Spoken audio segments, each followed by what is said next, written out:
Fire can serve a lot of purposes. It can be destructive and beneficial. If you think about it, on a cold day like this, if fire is used properly, it can be put into a nice fireplace and create warmth. It's actually used for a source of energy too. But if fire is used improperly, it can be destructive. It can consume life. It can consume our worldly possessions.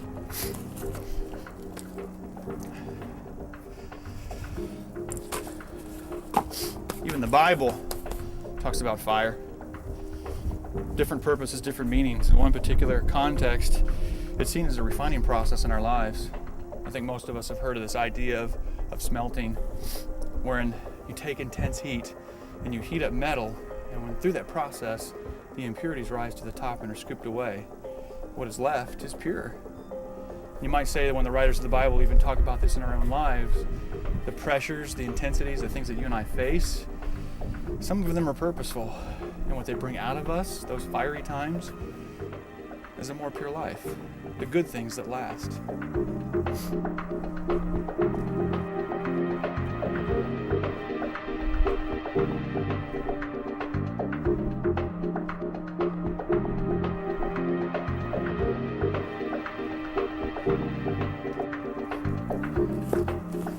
Another purpose or meaning of fire in the Bible is probably one we're more familiar with, and is judgment.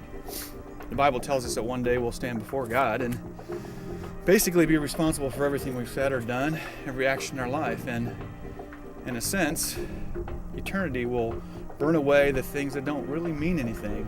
And the thing that will be left is those things that are eternal, the important things in life. That's another meaning of fire in the Bible.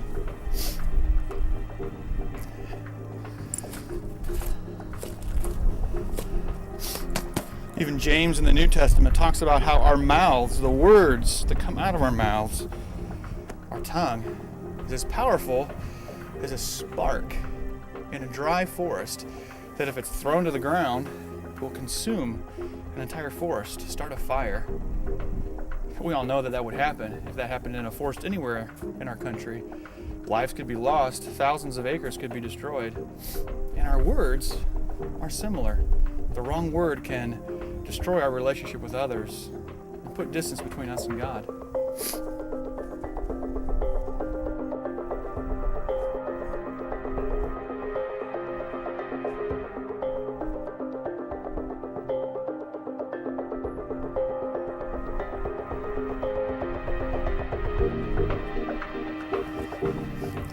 Even Paul in the New Testament gets into this whole analogy of fire. He's writing a letter to a young leader that he's mentored by the name of Timothy. And he basically says, Timothy, fan into flame the gifts that God has given you. God had given Timothy some spiritual gifts, and Paul was basically encouraging him to use those, to heat them up, to make sure that they didn't go out. So we see these analogies throughout Scripture that fire is an important subject to be learned about.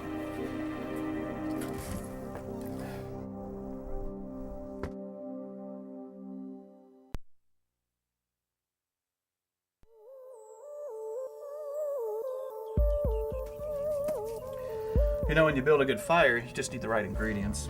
You know, I like to build fires at home. This particular fire, we're just using paper, and you need a lot of kindling to make sure it gets going. Need some good pieces of wood, and voila, usually you have a good fire. It appears that when Paul was talking to Timothy, writing to this guy that he mentored, that Timothy had all the ingredients in his life, all the right ingredients to be a powerful leader, to make a difference in his community. But for some reason, Paul had to remind this young guy that he had these gifts, and these gifts could be used, and that he could make an impact. I think oftentimes, maybe we need to hear the same thing. God has placed in each of us, if we're a follower of Christ, all the necessary ingredients to make a difference in this world. We call them fire starters. People who, when they use their gifts and use them wisely and stoke the fires of those gifts, can make an impact in this world. Can make an impact in kids' lives, in our neighbors' lives, our co-workers. As a follower of Jesus Christ, I'm called to be a fire starter, to help take the love and the passion that God has given me and share it with others. But Timothy had to be reminded, and oftentimes we do. Life gets in the way. We get busy.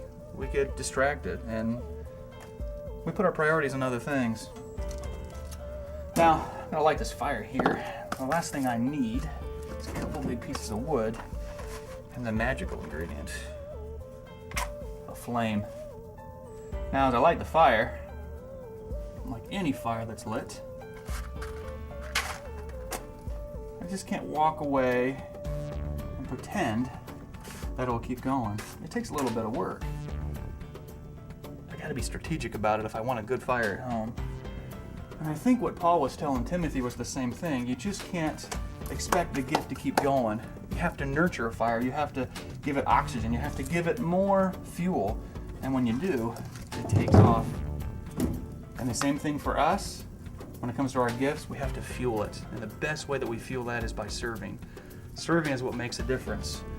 Serving is what changes people's lives. Serving is what a fire starter is all about. Let me do a couple of these.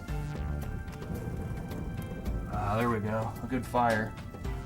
And if you and I are to be like Timothy, we need to be fire starters, and we need to fuel the gifts that God has given us with serving. And ultimately, we can be like the greatest fire starter ever, Jesus Christ.